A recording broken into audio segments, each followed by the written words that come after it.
Hello. Hang on. Hello, William. Can you hear us? Hey, yeah, I can hear you. Awesome. How's it going? All right. We're great. Oh, you're doing us from your car. Awesome. Yeah, That's kind of like real life NASCAR right there. exactly. All right. We'll go ahead and get started. Thanks again for joining us. I know this weekend, I believe you're piloting the number 24 Liberty University Patriotic Chevrolet. Can you tell us a little bit about that paint scheme that you will be featuring in the Coca-Cola 600 this weekend? Yeah, we have the patriotic paint scheme this year again, so we kind of did something a little bit different. With the way that it looks really good. It kind of is, I think they modeled it after Captain America, so it looks really cool, and hopefully we can get Sergeant Billings a good run and just have a great 600. It's obviously the longest race of the year, so it takes a lot of patience and a lot of adjustments, a lot of pit stops, things like that. So you just have to kind of progress your way through the event. All right, we'll go ahead and take questions for William. If you have one, please utilize either the chat option, or you can raise your hand on Zoom as well. So please just let us know if you have a question and we'll get started.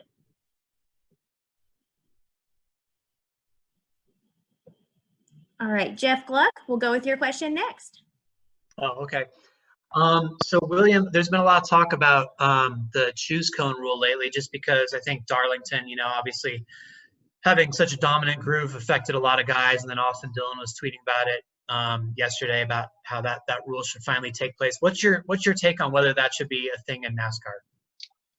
I think it should be. I think that especially with how critical restarts are with this package, and just the sheer track position that you can gain or lose in a one restart alone is pretty huge. So and how close the field is too. I mean, I think the top 10 to 12 cars are typically reasonably the same or close pace to each other. So I think a choose cone would allow you to have some different options to be able to make a run, and let's say you lost track position on a pit stop or whatever, you could have the potential to gain that back. So I could see something that maybe is for the top 20 cars, and maybe the past 20 just doubles up like normal, so it's not a huge confusion coming to a restart, but it would definitely be welcome for us. Thank you. Yep. Okay, next we'll go to Bob Pockris. Go ahead. Yeah, William, I'm just curious how you're feeling physically after 2 races in a short amount of time, and any concerns for 600 miles on Sunday. Actually, Bob, I just got done training, so I hope I'm doing physically well. But yeah, I mean, honestly, just have been training. It's been different for me. I train probably twice a week now, given the fact that there's 2 races. I kind of take the day after the race just to recover, and then the following day is kind of whatever training that my guys have lined up for me in terms of what they put on this app that we use. So really just kind of have tried to stick to that schedule so far. It's going to be tough. The 600 is going to be tough just because of the humidity in North Carolina. So yeah, it's not going to be easy. And have you guys learned anything about processes, or how maybe go about things differently that you would keep even if things kind of quote unquote get back to normal? We have. I mean, I think that we run a little bit different interior components. Like I have a drink bag that kind of attaches to the left side of my seat, which is different than I've had in the past. I usually just run a polar water bottle. So a little bit different there. And then I run some extra fans inside the car just to get some airflow to my upper body and everything like that. So a little bit different processes there inside the car. Obviously, you've kind of seen everyone's kind of carrying their helmet and stuff to the car. So that's much different. I've got my suits actually in my car right now from this past weekend, so I got to wash those. But yeah, I mean, it's unique, but I love it. Honestly, it kind of feels like back to the roots of what we all grew up doing, and going to the racetrack and bringing your own stuff and going to race. Do you wash your own suits? I actually don't. No, I'm not very good at laundry. I mean, I live on my own and I do my own laundry, but typically it's all wrinkled and it's a work in progress. So I let some guys wash them, but I carry them around. Thank you. Yep. All right, we'll take our next question from Jason Brown. Jason, go ahead. Thank you, Amanda. William, good to see you again. Darlington was kind of a mixed bag for you guys. So I'm just curious as to what you took out of those two races. It seemed, and please correct me if I'm wrong, but it seemed like you guys were pretty good on short runs, and then as longer runs, their car maybe not have been able to keep up the speed. So I'm assuming it's important to have a good car for long runs at the 600 on Sunday, but you tell me. Yeah, it is. I mean, I think we had some issues to work through in the Wednesday race that we didn't really figure out till after the race. So that was kind of is what it is. But the Sunday race, we had a really good car, and obviously had the misfortune there with the loose wheel. So just kind of, like you said, a mixed bag, but the speed was there on Sunday. Obviously it was not as good on Wednesday, but I think we know why. And we just got to kind of work towards getting ready for the 600. And we had a really good car there last year. I think we qualified on the pole, and we just have to kind of try to carry over what we've been doing speed wise at HMS. We've had some really good cars this year. Just gotta put together solid races and have good execution. It sounds kind of boring and simple, but that's really what it comes down to, and hopefully get to the end of the race and have an opportunity. Thanks, William. Good luck. Mm-hmm. Okay, we'll take our next question from Alex with the Charlotte Observer. Alex, go ahead. Hey, William. Thanks for your time. I have two quick questions. My first one is just about how the strategy changes going into an endurance race like the 600. I know Darlington, it was mostly about taking the high line. What has the conversation with your team been like just about how to run an endurance race like this?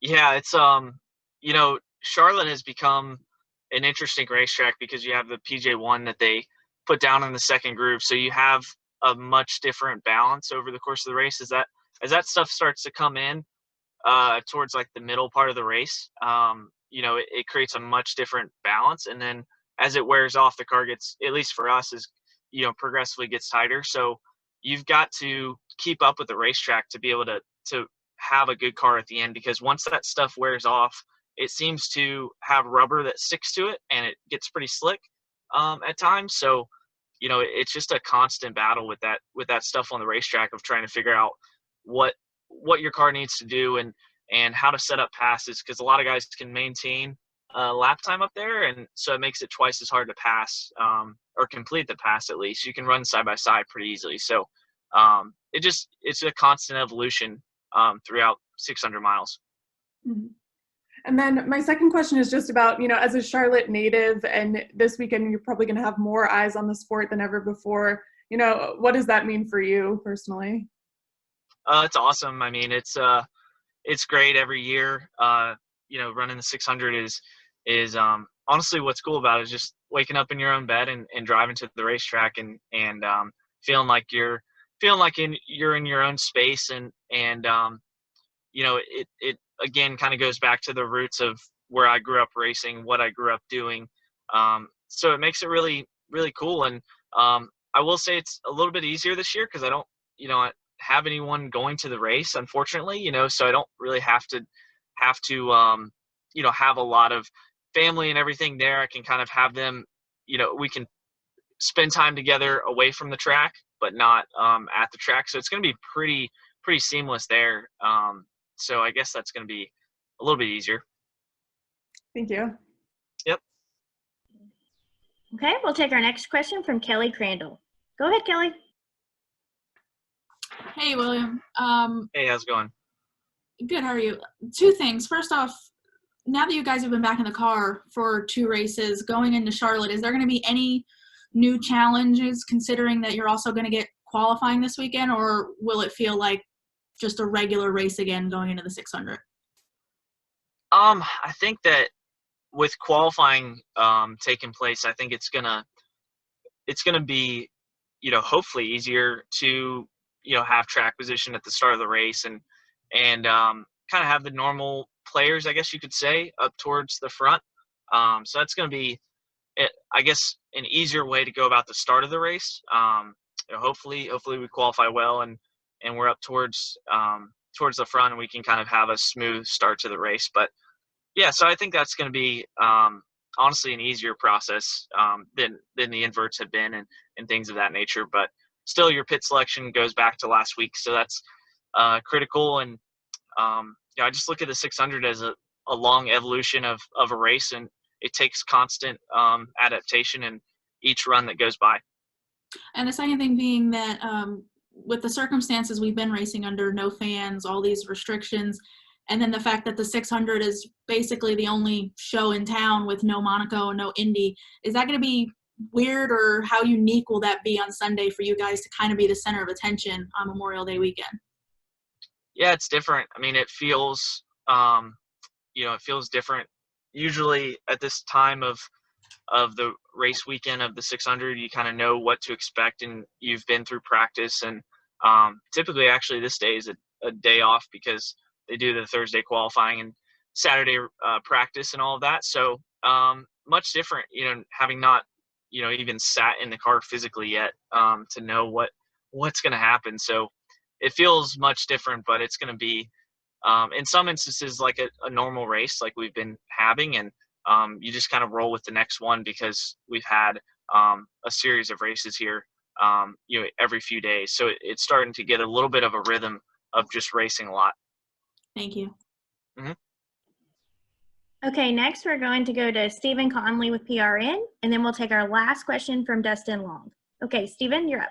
William, with the 600 running on Sunday and then Wednesday night's race, both of them running under pretty similar conditions, different than Darlington, do you expect that the same front runners are going to we'll see on Wednesday night compared to the 600, or because it is more of a sprint race, you might have a little bit different field?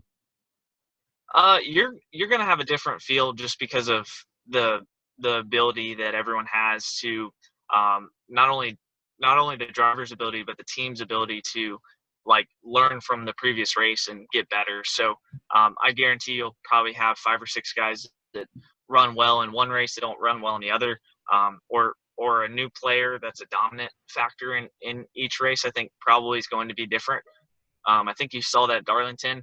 Obviously some of the players were the same at the front, but there were some different. So I think that's going to continue with these doubleheader type races where you have a couple of days to go back to review what happened, what went well, what didn't go so well, and kind of make adjustments to your car or make adjustments as a driver to get better.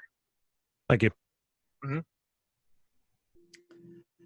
William, I'm just curious, since you've had a couple races now, what is the routine like in the motorhome since you're isolated for all that time? I know you referenced not having people there. I'm sure you're still doing some meetings with crews and stuff like that, but can you take me through, since you guys have to be there so many hours before the race to go through the screening, what are you doing that time? Do you have a bike trainer or something kind of warming up, or are you doing meetings, or just sitting there watching TV? It's honestly not as complex as people probably think. I really just sit there and kind of try to eat well. I try to not snack on anything. I try to just eat whatever meal that I kind of had planned on before the race. But you can't obviously be with anybody else, so there's not really much going on like there would be a normal race weekend where you have appearances and you have to talk to your team and all those things. So in some ways, it's, like I said, it's kind of easier just to kind of get yourself in that zone that you want to be in. I typically kind of try to shut technology down, try to not look too much at what's going on in the outside world, and that seems to be working okay. So just try to find something that occupies my mind for a couple of hours if I can before the race. And also with you guys now responsible for your uniforms and equipment like you referenced. I know that's kind of a little bit different because typically a lot of that stuff was carried on the haulers or handled by interior people. One driver mentioned last week when he brought his stuff, he brought 2 left shoes and kind of had to work around that at Darlington. I'm just curious about the, this is something a little bit different, just the challenges and what you've had to bring, and have you come close to leaving anything behind? Yeah, so it's funny. I actually I use my racing shoes on iRacing. So I just started doing this because of this new format. But I'll test a little bit on iRacing before the race, the night before typically. So I try to run in the shoes that I'm going to wear on race day. Obviously they change every week with the sponsor changes and things of that nature. But so I've come close to leaving those a couple times at home. So hopefully that doesn't happen anytime soon. I try to leave them right in front of the door the night before so that I don't forget. That's the closest I've come, is kind of leaving gloves or shoes at home on my iRacing rig. Thank you. Yep. Well, William, good news. If you leave those shoes home this week, you don't have far to go to That's right.